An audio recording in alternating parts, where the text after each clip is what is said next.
옆에 돌아보시면서 같이 인사합시다. 오늘 이렇게 인사합시다. 지난주 배웠는 건데 성전 관리 잘 하고 계십니까? 우리 한번 인사할까요?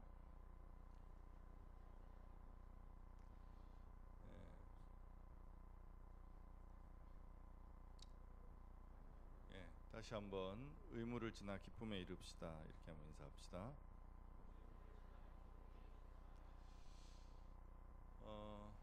2016년을 시작하면서 계속 묵상하고 있는 주제는 우리 성도들이 어떻게 하면, 우리 공동체가 어떻게 하면 신앙생활이 의무감에 매이지 않고 기쁨에 이를 수 있는가라는 주제입니다.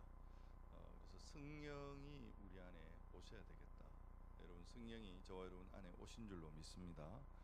성령이 오셨는데 왜 내 안에 기쁨이 없나? 술 취하지 말라, 이는 방탕한 것이 오직 성령의 뭐를 받으라? 충만을 받으라. 성령이 충만할 수 있도록 해야 되는데 지난주에 우리의 몸이 하나님의 성전인 줄 알지 못하느냐. 우리의 몸과 영이 분리되지 않아요. 그래서 영이 막 충만하다고 해서 우리의 몸이 따로 노는 게 아니라 정말 하나님의 거룩한 전으로 값으로 산 것이 된 우리의 이 몸이 정말 하나님 앞에 어떻게 영광을 돌리면서 살아갈 수 있느냐라는 이 고민이 있는데, 문제는 계속 이 말씀을 묵상하면서 우리 성도들의 삶을 보니까 하루하루 치열한 삶의 일상 속에 있다는 것을 발견을 하게 되어집니다. 그 일상 속에 있다는 것은 고달픈 삶의 현장이 여전히 내 안에 있는 거죠. 오늘 루포 찬양했는데 늘 행복하십니까? 행복하신 표정이도 있지만 오늘 아침에 가만히 묵상해 보니까 여기 우리 청년부터 우리 아니 학생부터 시작해서 우리 마리아 사랑방까지 다 있지만 앞으로 좀 다루고 싶은 것은 세대마다 다 위기가 있습니다. 그죠? 루포 우리가 예배드리고 하나님 앞에 우리가 기쁨으로 나가야 되는데, 당장 우리가 예배드리고 나가면 애치다거리 하는 것부터 시작해서 또 남편, 또 경제적인 그런 어떤 찌들린 삶 속에서 치열하게 하루하루를 살아내야 되는 일상이 있지 않습니까? 그렇다고 해서 40대가 되고 50대가 되면 행복합니까? 여러분, 우리의 삶에 여러 가지 그 세대마다 겪어야 하는, 그래서 뭔가 좀 안정된다 싶은데 한번 몸은 다 가고, 그죠? 하나님 앞에 예배드리고 싶어도 몸이 안 따라주는 이런 모든 일상의 삶의 상황들. 월요일날 김명현 목사님이 쓰신, 여러분 꼭 읽어보셔도 좋을 것 같아요. 바람 불어도 좋아라고 하는 책이 하나 있습니다. 목사님들과 함께 독서 토론회를, 독서 나눔을 한 달에 한 번씩 하고 있는데 참 좋아요. 그래서 교회 안에서도 한번 해보면 좋겠다 이런 생각이 듭니다. 목사님이 이제 사모님이 30대 후반에 뇌졸중으로 쓰러지셨어요. 그래서 아기는 둘, 셋 정확하게 잘 모르겠고요. 근데 사모님은 뇌졸중으로 완전히 하반신이 마비가 되어져 있는 그런 상황에서 목사님이 애들 키우고 또 사모님 또 수발을 들면서 또 오줌 다 받아내야 되고 뭐 이런 상황에서 목사님의 어떤 그 삶에 정말 하나님과 동행하는 게 뭔지, 감사한다는 게 뭔지, 자기에게서 성육신은 뭔지, 이런 실제적 고뇌를 거기에 보면 그 쓰러진 딸을 앞에 두고 이제 장모님이 보이는 반응하고 목사님이 현실적으로 보이는 반응들 사이에서의 어떤 그 갈등. 그러니까 우리가 신앙생활을 한다는 부분에 있어서 우리가 자칫 이제 놓치지 말아야 될 부분들이 뭐냐면, 장모님이 일단 딸이 쓰러지셨으니까 이렇게 어디 유명한 기도원에 가서 기도 응답을 받았는데 반드시 낫는다더라. 그래서 열심히 기도해야 된다. 그래서 이제 이렇게 이제 시작을 하는 거죠. 그리고 모든 것이 감사해야 된다. 목사님은 아무리 기도해도 낫지 않는, 그러니까 이제 능력 없는 목사가 되어지는, 그러면서 또 한 가지는 감사가 안 되는데 사모님이 밤에 똥을 한 번만 싸면 좀 씻겠는데 두 번, 세 번 싸는 날은 짜증나고 힘든 거예요. 이런 현실적인 상황 속에서 나에게 있어서 감사란, 나에게 있어서 성육신이란, 여러분 오늘 우리 성도들의 일상의 삶의 그 고난의 현장 속에서 과연 주님과 동행하면서 의무를 지나서 기쁨에 이르는 신앙생활을 어떻게 할 수 있을까? 제가 한 주간 계속 이렇게 묵상을 하면서 하나님의 음성을 좀 듣기를 원할 때 오늘 이 요셉의 삶의 이 주제를 묵상하게 되었습니다. 여러분 오늘 나오는 이 요셉에 대해서 우리가 잘 알고 있습니다. 요셉의 삶의 고난의 특징을 보면 비교적 어린 나이에 감당할 수 없는 고난이 찾아왔다는 것이죠. 부모를 일찍 잃고 형제들의 그 시기와 질투 속에서 17세의 나이에 외국의 노예로 팔려버리는 그러한 삶의 상황들. 요셉의 고난을 우리가 이렇게 종합적으로 분석해 보면 그의 고난의 특징은 점진적으로 더 불행한 삶으로 빠져가는 특징이 있었습니다. 여러분 사람은 한 가지 고난이 옵니다. 때로는 한꺼번에 고난이 이렇게 왔다가 물러갈 때 희망을 갖게 되죠. 고진감래. 그래서 고난이 지나가면 희망이 온다는 생각을 하지만 요셉의 삶의 모습을 가만히 들여다보면 그렇지 않은 것 같아요. 어려움이 와서 언제 그 어려움이 끝날까라는, 한 가지 어려움이 끝나면 또 다른 어려움이, 더 큰 어려움이 찾아오는 것이 요셉의 삶이 아닙니까? 그래서 어떻게 보면 희망이 보이지 않는 것 같은 그런 삶의 상황들. 또한 그의 고난의 특징이라고 하는 것은 그 고난 가운데 아무도 도와줄 수 없는, 도움을 받을 수 있는 사람이 없다는 그런 특징을 가지고 있습니다. 혹 우리의 삶에 이 끝나지 않을 것 같은 이 삶의 일상, 그 김명애 목사님이 그런 고백을 해요. 나에게 있어서 소망이라고 하는 것은 죽음에 대한 소망이다. 가장 친한 친구가 그 목사님이 쓰신 간증집을 1권을 읽고 나서 전화가 와서 사모님 차라리 돌아가시면 좋겠다, 이 표현을 썼대요.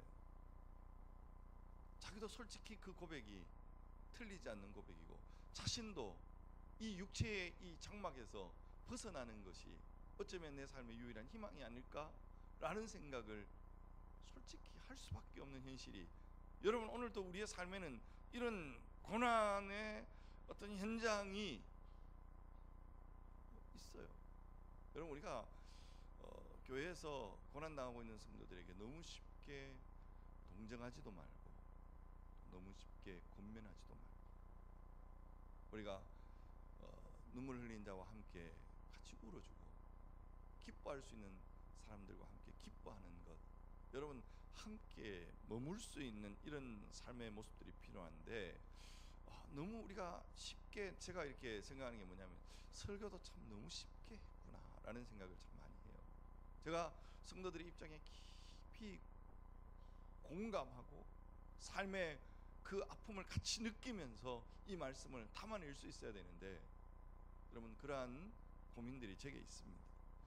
요셉의 삶의 그 고난, 그러나 요셉의 인생이 파멸로 끝나지 않았다는 것 우리가 알고 있습니다. 노예 생활을 했고 죄수 생활을 했던 그 애굽에서 총리 대신에는 영광을 누리죠. 무엇보다가도 요셉의 삶의 가장 큰 축복은요, 그 형제들을, 자신을 버린, 자신에게 상처를 준 형제들을 용서할 수 있는 인격의 성숙함을 가진 그런 리더가 되는, 그래서 하나님께서 요셉을 통해서 이스라엘을 구원하시고 이스라엘을 통해 모든 열방을 축복하고자 하는 하나님의 뜻이 성취되게 되는 그런 인물로 사용됐다는 것. 그러면 요셉이 그 고난의 기나긴 세월 속에서 비교적 어린 나이에부터 어려움을 겪었던 그 고난을 이겨내고 하나님의 역사에 아름답게 쓰임받을 수 있었던 그 이유, 요셉의 삶에 있어서 어떤 원칙이 있지 않았을까? 이런 고민을 해보게 되는 거죠. 여러분 우리가 이런 여러 가지 어려움들 속에서 그 희망 고문이라고 그러죠.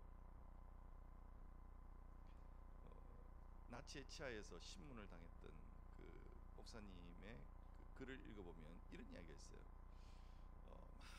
많은 사람들이 죽어나가고 또 그렇게 자결을 하고 막 이런 상황이 있습니다만, 끝끝내 믿음으로 승리하는 사람들의 이야기 속에서 보면 죽어가는 사람들의 이야기는 뭐냐면 작은 희망을 갖는 거예요. 이번에 내가 성탄절 때 특사로 나올 거야, 부활절이 되면 특사로 나갈 수 있을 거야, 이런 희망들을 갖는 거죠.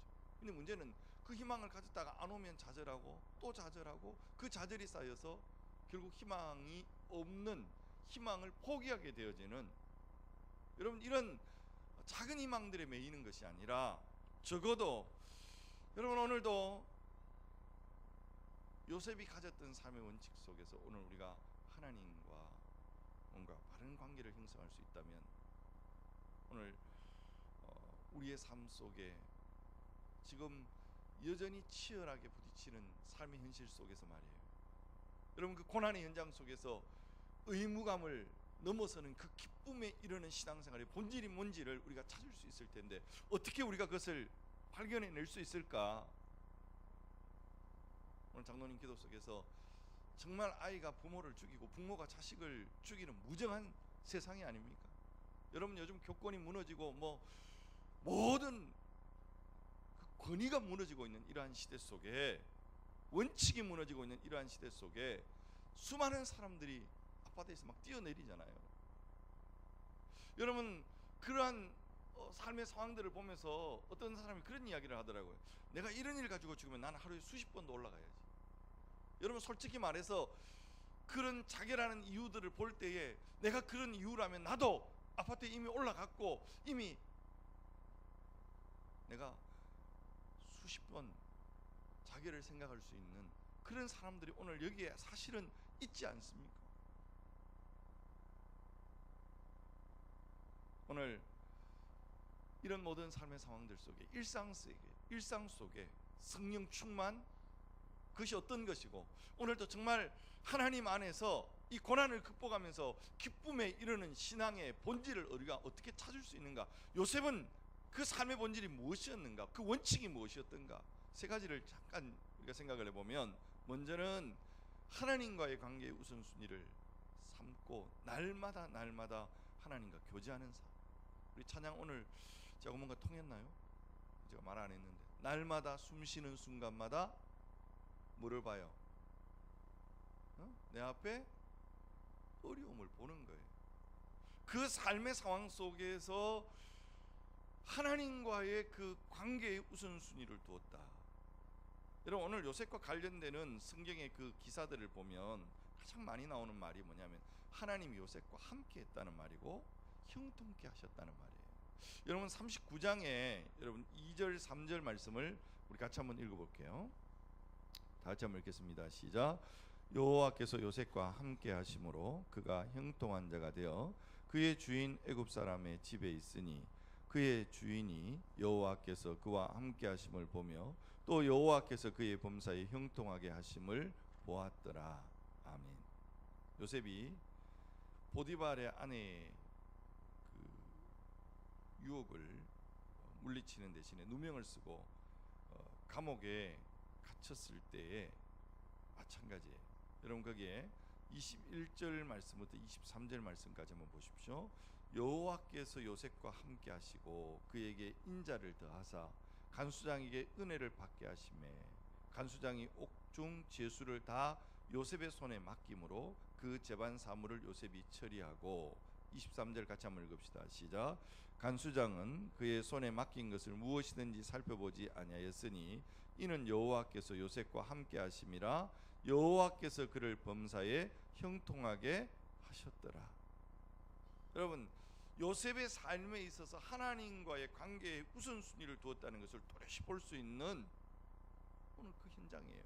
특별히 오늘 이 39장에 오늘 우리가 이 본문을 보다 보면 한번 생각을 해봤어요. 보디발의 아내가 요셉을 유혹할 때 주인의 권위를 가지고 야 요셉 일로 와, 내가 하룻밤 자자, 이렇게 유혹했을까?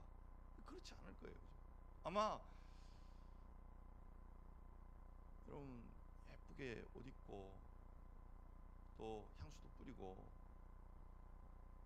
요셉에게 야 요셉아 너 고향에 가야 되지 않냐, 나하고 관계만 잘하면 너 자유의 몸 될 수 있다. 아무도 없다. 아무도 보지 않는다. 뭐 이런 식으로, 제가 유혹을 잘못해요. 아마 이런 식으로 아마 요셉이 유혹을 당할 수밖에 없는 현실 속에, 여러분 5명이 책 읽으면서 책의 그 첫 번째 그 소감을 이야기할 때 나는 안 될 것 같아요, 이런 이야기였어요. 여러분 이 보디발의 아내의 유혹에 나는 얼마든지 이길 수 있습니다. 장담하지 마세요. 누가 장담해요? 그런데 요셉이 이 9절의 고백을 하는 것은 너무 놀라운 일이에요. 이 집에는 나보다 큰 이가 없으며 주인이 아무것도 내게 금하지 아니하였어도 금한 것은 당신뿐이니 당신은 그의 아내임이라. 그 뒤에 한번 같이 읽어봅시다. 시작. 그런즉 내가 어찌 이 큰 악을 행하여 하나님께 죄를 지으리이까. 여러분 요셉이 이야기하는 거죠. 주인이여, 당신은 지금 아무도 없다고 말하지만 내 인생은 누가 보고 있어요? 하나님이 보고 계십니다. 하나님이 내 인생을 지켜오셨고 지금까지 내 인생을 보호하셨고 나를 이끌어 주셨는데, 잠깐 육체의 유혹을, 육체의 낙을 누리기 위해서, 내가 편안함을 이루기 위해서 내가 하나님 앞에 이 죄를 범할 수는 없습니다. 하나님과의 관계를 깨뜨릴 수가 없습니다. 여러분 이 삶의 원칙이라고 하는 것이 그냥 그 상황 속에서 갑자기 주어질 수 있는 거 아니요. 여러분 수많은 목회자들이 한순간 확 넘어가요. 여러분 성도라고 우리가 남자와 여자와의 관계에 있어 여러분 조심하셔야 돼요. 원칙은 늘 우리가 말이나 어떤 이 행동이나 이 관계에 있어서 오해받을 일들은 아예 안 하는 게 좋습니다. 누구든 자신할 문제가 아니기 때문에 그래요. 우리가 늘 하나님 앞에서 이 삶의 우선순위를 계속 훈련된 사람만이, 아니 이것이 성령으로 충만케 되어질 때에 이 유혹 속에서 이 이야기가 나올 수 있는 것이지, 아유 성령이니까 천만의 말씀. 제가 가만히 이 본문을 제 입장에서 생각해 보면 쉽지가 않다. 그러면 요셉에게 있어서 이 고난과 어려움을 이길 수 있는 데 있어서 정말 하나님과의 관계에 있어서 갖는 두 가지 중요한 원칙이 뭐냐면, 첫 번째가 분별력입니다. 여러분 공고하고 어려울 때 최선의 선택이 뭐냐? 지금 내 삶에 하루하루 어떤 부딪히는 이 삶의 상황들 속에서 가장 소중한 것이 뭐고, 내가 가장 붙들어야 될 가치가 뭐냐? 제가 지금 이런 말씀을 하고 있지만 여러분 지금 경제적으로 어려움을 당하고 있는 사람들에게 있어서 돈이라고 하는 가치는 절대적일 수 있어요. 지금 당장 내가 하루하루 살아가야 되는, 한 달 한 달 살아내야 되는 삶의 이 상황 속에서 돈의 가치는 하나님의 가치를 넘어설 때가 너무 많잖아요. 그러한 상황 속에서 우리가 하나님 앞에서 분별력을 어떻게 가질 수 있느냐? 또 하나는 어려움을 이겨낼 수 있는 능력이죠. 여러분 이 능력은 오늘 그 본문의 말씀에 보면, 그 21절의 말씀에 보면 그에게 하나님께서 인자를 더했다고 그랬어요. 여러분 감옥 속에 갇혀 있는 요셉 마음속에 정말 수많은 갈등과 상처와, 여러분 20대의 젊은 나이에 유혹에 노출될 수밖에 없는 여러 가지 상황들 속에 있지만 하나님의 인자가 그에게 되어 있어요. 그래서 올 한 해 우리에게 필요한 것은, 저와 여러분에게 필요한 것은, 사실은 여러분 이번 주에 존 스토트 목사님의 마지막 그 설교 내용을 이렇게 요약하면서 이렇게 보았는데, 그 존 스토트 목사님의 그 설교를 공감할 수밖에 없는 게 뭐냐면, 기독교라고 하는 것은 뭐 우리가 막 노력해서 조금 선해지고, 우리가 조금 노력해서 조금 나아지고, 이 정도의 어떤 종교는 아니다. 여러분 경건이라고 하는 것도 이런 원리로 사로잡히게 되면, 조금 더 착하고 조금 더 거룩해지면요, 사람이 어떤 특징이 있습니까? 정죄하고 판단합니다. 자기가 자기의에 사로잡혀요. 그리고 그렇게 살지 못하는 사람은 늘 핑계대고 회피합니다. 그럼 뭐냐? 존 스토드 목사님의 마지막 설교의 핵심은 뭐냐면 우리의 삶에 어떤 의의에 근거하지 않고, 제가 첫째 주부터 계속 말씀을 드린 그 부분이 뭐냐면 뭐 술 먹지 말라는 이야기도 아니에요. 뭐 거룩하게 살라, 여러분 거룩하게 살아야죠. 우리 몸이 하나님의 성전인데 그보다 더 중요한 본질이 뭐냐면 내 안에 의의가 있는 것이 아니고 나를 값으로 사신 그분의 온전하신 의의를 바라보기 시작하고, 그분의 온전하신 의의에 오늘 우리가 집중하기 시작할 때 그분의 은혜가 우리에게 덮여져야 돼요. 믿습니까? 여러분, 그래서 오늘 우리가 여러분 하루하루 살아가는 삶의 그 인생의 무게가 쉽지 않아요. 당장 내일부터 또 부딪히는 일상의 삶의 현실이 그냥 짜증나고 답답하는 여러 가지 현실이 있을 수 있어요. 그러나 그때마다 나를 값으로 사신 그분의 의를 바라보십시오. 그분의 의를 우리가 집중하십시오. 갈라디아서 5장 16절에 내가 이르노니 너희는 성령을 따라 행하라. 그리하면 육체의 욕심을 이루지 아니하리라. 성령을 따라 사는 거예요. 성령이 이끌어 주시는 대로 살아갈 때 오늘도 우리 안에 고난의 이 일상의 삶의 현실 속에서 의무를 지나 기쁨에 이르는 놀라운 축복을 누리게 될 줄로 믿습니다. 여러분, 두 번째로 이 요셉이 고난과 고통을 이길 수 있었던 그 이유는 하나님의 선하신 뜻을 날마다 생각했고, 따라합시다. 하나님의 때, 그 하나님의 인히스 타임이죠. 그분의 때를 기다릴 줄 아는 믿음. 여러분, 요셉에게 가장 괴로운 게 뭐냐?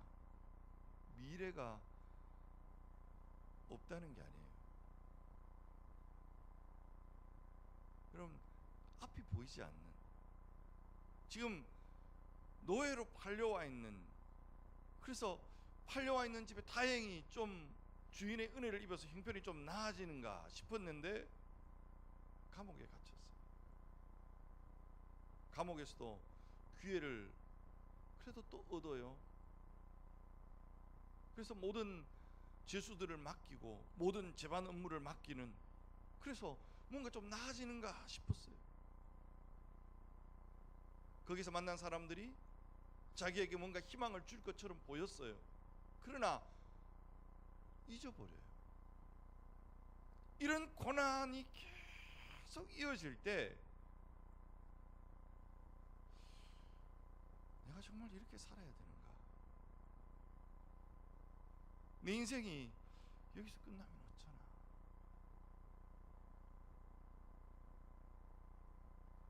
창세기 45장에 넘어가면 여러분, 요셉이 그 형들을 만나게 되죠. 여러분, 그 형들이 아버지 야곱이 죽고 난 다음에 얼마나 두려워했습니까?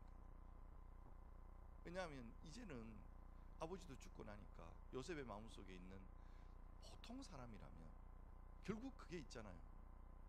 내 아버지 살아계실 때까지는 참자. 내 아버지 돌아가시면 내 젊은 날 나에게 상처 준 거, 내게 안갚음했던 그 모든 그거 갚으리라. 이런 마음들 누구나가 있을 수 있어요.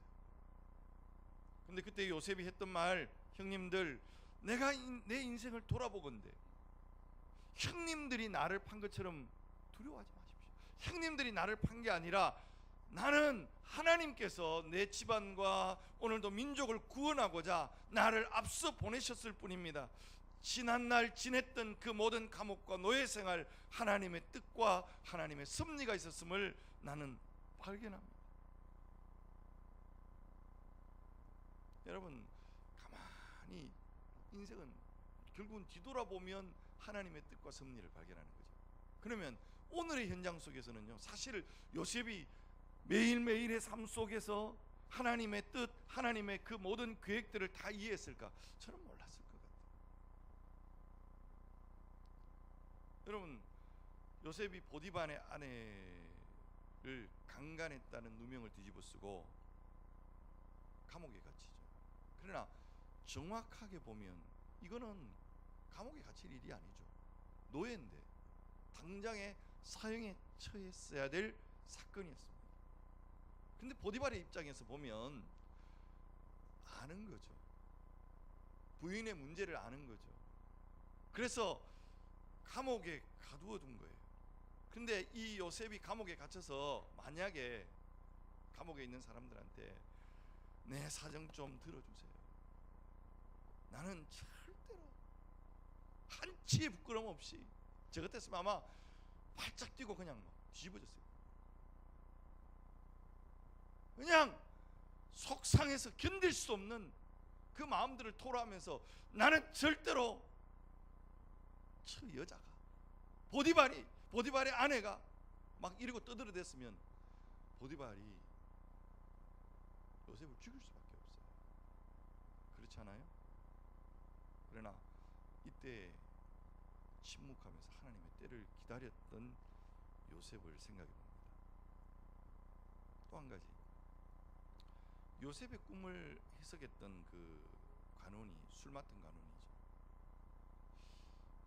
나가면 내가 너를 반드시, 왕한테 말 한마디 하면 빼내어줄 그런 상황 아닙니까? 2년 동안 아무 소식이 잊어버리고 있었어요. 2년의 세월이 헛된 감옥 생활이 되는 것처럼 보입니다. 그런데 애굽의 법은 나이가 30이 되지 않으면 관리로 등용이 되지 않아요. 요셉이 석방될 때가 30이 됩니다. 관리로 등용될 수 있는 나이란 말이에요. 만약에 술 맡은 간원장이 바로 나가서 왕에게 너무 요셉이 감사해서 내가 그 감옥에 있었을 때 그 요셉이라는 청년에게 은혜를 입었다고 이야기해서, 여러분 만약에 석방을 시켜줬다면 요셉은 어떻게 했을까요? 고향으로 돌아갔을 거예요. 제가 생각이에요, 이거는. 그리고 아버지 야곱에게 이야기했을 거예요. 내가 13년의 세월을 어떻게 보냈는지, 제 형들 때문에 내가 얼마나 고통스러운 삶을 살았는지. 만약 그랬더라면 야곱의 성격상 자기 자식들이라도 다 죽여버렸을 거예요.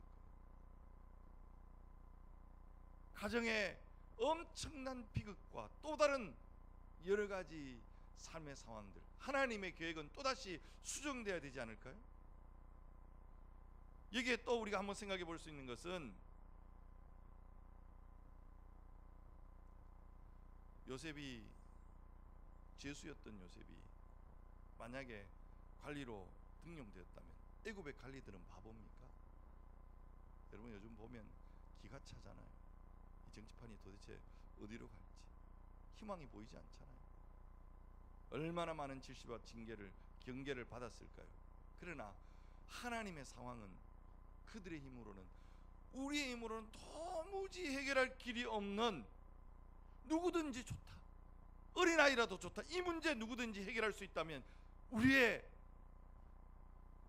지도자로 삼겠다라고 하는 그 상황을 다 만들어 놓은 거예요. 여러분, 더 중요한 것은, 가장 중요한 이유는 요셉의 마음을 다듬어 가십니다. 요셉에게는 버림받은 상처가 있습니다. 요셉의 마음에는 나름대로 세상을 바르게 살려고 하는 그런 의로움이 있었지만 오해와 누명 속에서 상처와 아픔이라는 것이, 여러분 요셉이니까 없을 거다 아니에요. 누구든지 이런 삶의 상황들로 오면 그 마음에 스크래치가, 그 상처와 아픔이 있게 돼 있어요.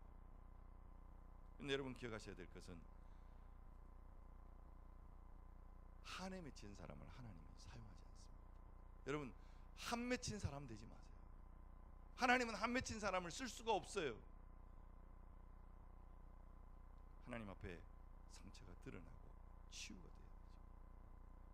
시편 105편 17절부터 19절 말씀, 우리 앞에 화면을 보시면서 같이 한번 읽어볼까요? 다 같이 한번 읽겠습니다. 시작.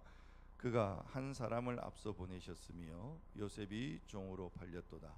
그의 발은 착고를 차고 그의 몸은 쇠사슬에 매였으니 곧 여호와의 말씀이 응할 때까지 그의 말씀이 그를 단련하였도다.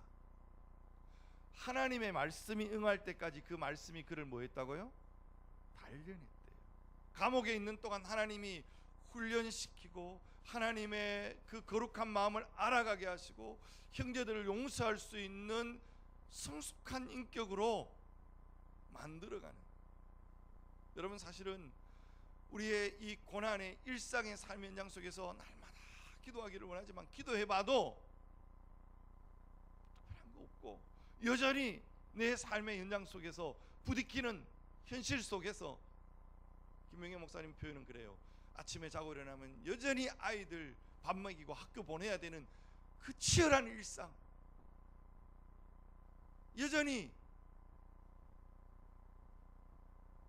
마비되어져 있는 아내의 몸을 닦아야 되고, 냄새나는 그 몸을 닦아내야 되는,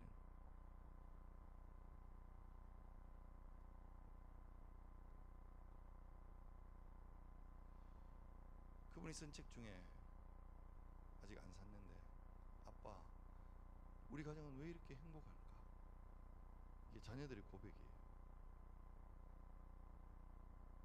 그게 가능하겠어요? 솔직히 말해서 나는 이렇게 안 되고 이런 고백 안 했으면 좋겠다, 이런 생각 들 상황 아닙니까? 하나님이 그 고난이라고 하는 우리의 삶에 부딪히는 그 눈물겨운 삶의 현장 속에서 하나님이 만드시기를 원하시는 것은 저와 여러분의 인격입니다. 마음입니다. 그래서 여러분, 하나님의 때를 바라볼 수 있는,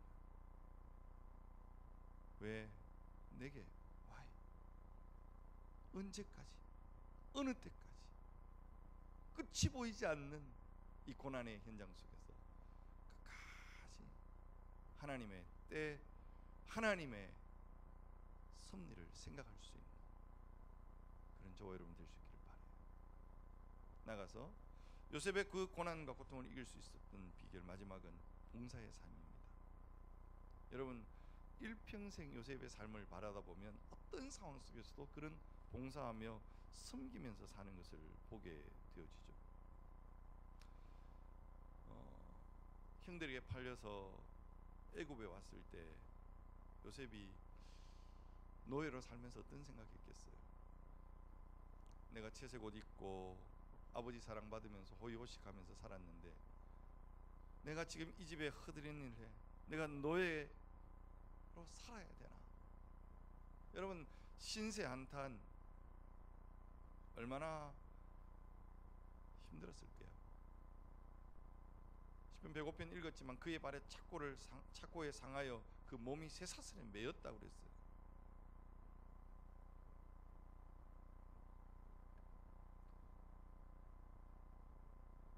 감옥에서 육체적으로 힘들고 선하게 살려다가 감옥에 갇혀있는 그 마음의 억울함,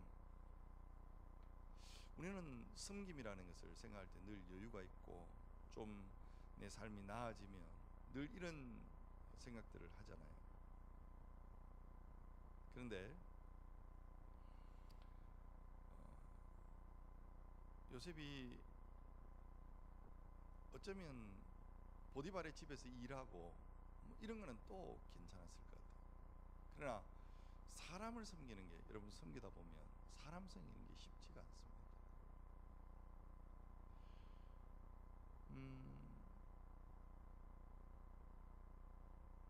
감옥에서 이 술 맡은 간원장이나 떡 맡은 간원장을 이렇게 섬길 때 뭐 밥 차려주고 뭐 이런 것들은 오히려 쉬울 것 같아요.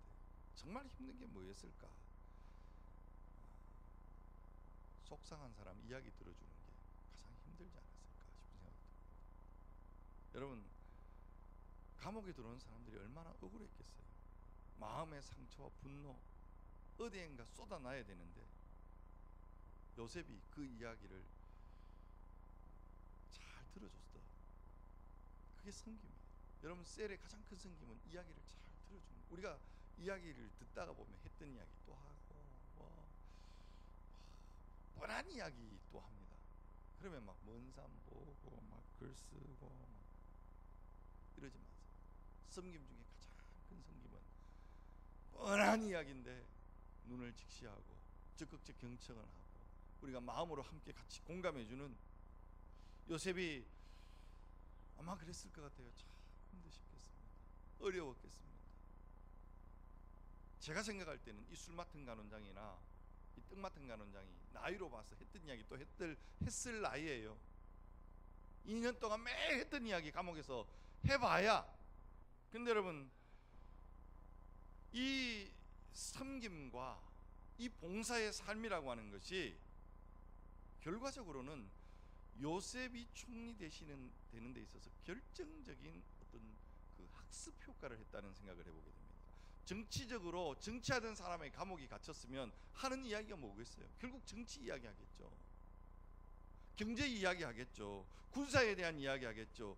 왕실 관계의 어떤 인간관계에 대한 이야기 아니겠어요? 실패한 이야기도 있고 성공한 이야기도 있고 지금 역사의 어떤 주변 국가들에 대한 어떤 여러 가지 이야기들, 요셉은 나름대로 그들의 이야기를 잘 들어준다고 들어준 거예요. 그런데 결과적으로 보면 그가 총리 되는 데 있어서 특별 과외 수업을 받는 같은 느낌을 우리는 성경을 통해서 보게 되는 거죠.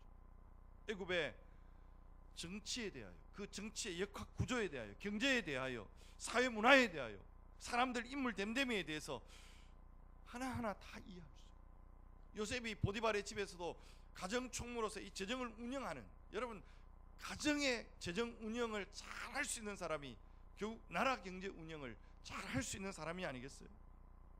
마태복음 25장 21절에 말씀하고 있는 것처럼 착하고 충성된 종아, 내가 적은 일에 충성하였음에 내가 많은 것을 내게 맡기리니 내 주인의 즐거움에 참여할지어다. 사랑하는 성도 여러분, 하나님의 계획은 지금 우리의 눈앞에 펼쳐지지 않습니다. 제가 살아왔던 짧은 삶의 경험들을 보면, 여러분 우리 청년회 때, 여러분 요즘 취업 문제 때문에 또 입시 문제 때문에 참 어렵습니다. 요즘 애들 살아가는 게. 왜 내 인생은 이렇게 꼬일까? 내 인생은 왜 이렇게 뭔가 안 풀릴까? 내가 다른 친구들보다 못한 게 없는데, 아니 내가 더 나은데 나는 왜 이렇게 삶이 힘들까?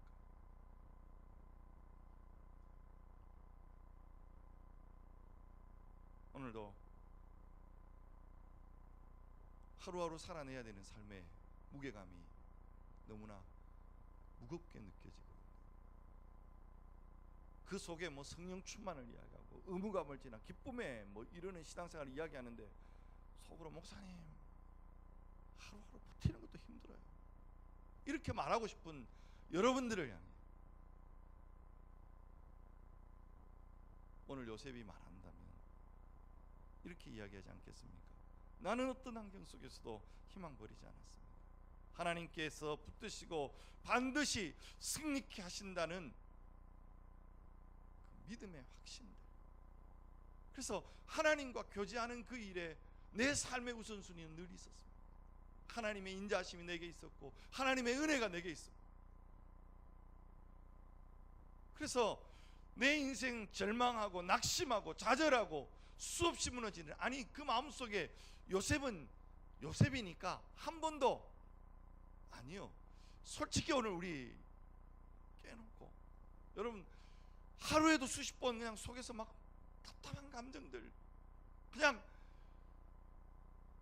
말 못하는 우울함들이 내 안에 몰아치는, 요셉도 그랬을 것입니다. 그러나 어쩌면은 성령 충만의 삶이라고 하는 것은 견뎌내야 되는 삶의 현장인지 모르겠어요.